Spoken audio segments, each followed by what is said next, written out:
Je voudrais vous parler d'un roman qui s'appelle Mañana en la batalla piensa en mí de Javier Marías. Javier Marías est un auteur que j'aime particulièrement. C'est un auteur espagnol, hein. Il est né à Madrid en 1951. Il est de la Real Academia.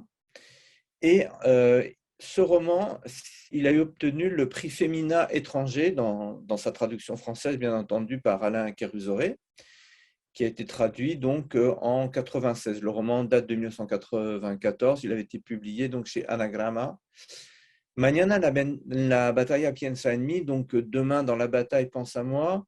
Si on est shakespearien, moi j'ai vérifié, hein, je ne le suis pas particulièrement, mais c'est le titre en fait d'une réplique de l'acte 5 d'une fameuse pièce de Shakespeare donc, qui s'appelle Richard III. Et c'est une réplique qui revient à plusieurs reprises, hein, donc dans le roman lui-même.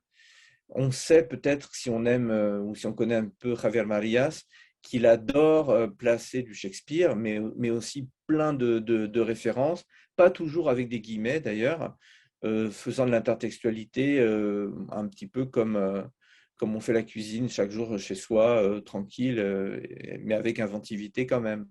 Et c'est vrai que ce roman, je l'aime particulièrement parce que je pense que c'est un roman qui porte à incandescence toutes les qualités et parfois, pour ses contempteurs, ses défauts, de Javier María. Je dis ça tout simplement un petit peu de manière moqueuse parce que María, c'est quand même un auteur assez clivant, il a beau être best-seller, etc.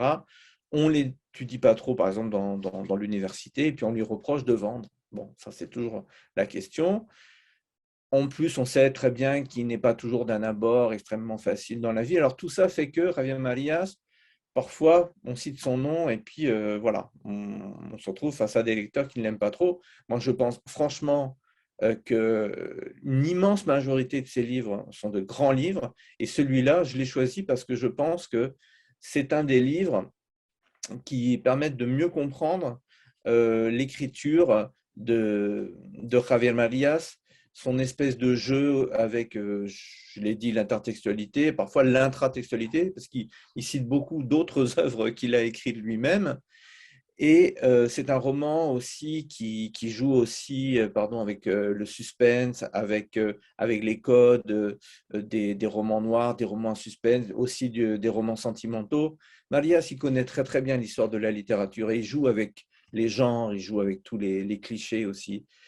Le pitch, je vais le faire quand même rapidement, mais en fait, je ne vais pas vous dire beaucoup parce qu'autrement, ce serait, comme on dit, spoiler. Euh, euh, Tout simplement, le narrateur au départ, hein, qui s'appelle Victor, dont le métier d'être, comme on dit, un nègre, hein, c'est-à-dire quelqu'un qui écrit pour d'autres écrivains à leur place, qui est payé pour ça. Bah, tout simplement, un soir, il voit sa maîtresse mourir subitement dans ses bras. Il est alors face à un dilemme. Soit en fait, il appelle à l'aide ou en tout cas, il prévient et notamment il contacte la famille. Soit il ne fait rien du tout puisque de toute façon, elle meurt, je le dis, dans ses bras en quelques secondes. Bon, que faire?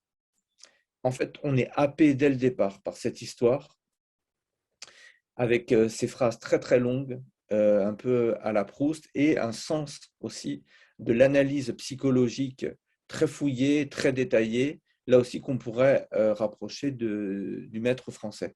Après, c'est autre chose, ce n'est pas du Proust non plus, il n'a pas du tout la prétention de l'être, mais c'est un roman qui vous prend dans ses filets, qui vous prend dans ses griffes, donc vraiment comme tous les autres mariages, vous ne pouvez pas vous sortir, vous ne pouvez pas le lâcher.